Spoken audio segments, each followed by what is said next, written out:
Isa na namang no-bake cake recipe ang gagawin natin ngayon mga mommies. At ang maganda dito, simple lang ang mga sangkap. Murang-mura pero ang resulta napakasarap at super creamy. May fresh mango toppings pa na siguradong patok sa panlasa ng buong pamilya. Kaya tara na, samahan niyo ako sa paggawa ng masarap na homemade dessert. Sa isang kaserola, pagsamahin natin ang isang lata ng evaporated milk, 1 cup ng tubig, 1/2 cup mango flavored condensed milk, at isang sachet ng mango gulaman powder. Haluin natin ito ng mabuti para magsama-sama ng maayos ang lahat ng ingredients natin. Pagkatapos ay buksan na natin ang apoy at lutuin ito sa medium heat.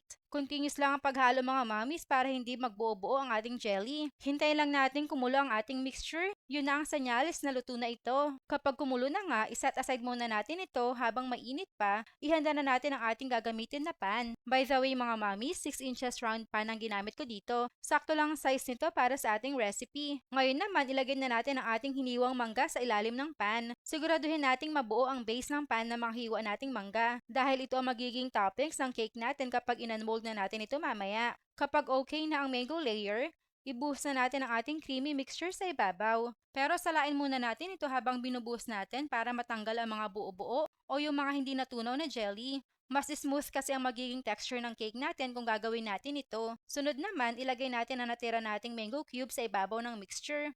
I-spread out lang natin ng maayos para well distributed ang mangga sa buong cake. Tapos ilagay na natin ito sa ref at i-chill ito ng mga 6 hours o mas maganda overnight para mas buo at mas firm ang texture.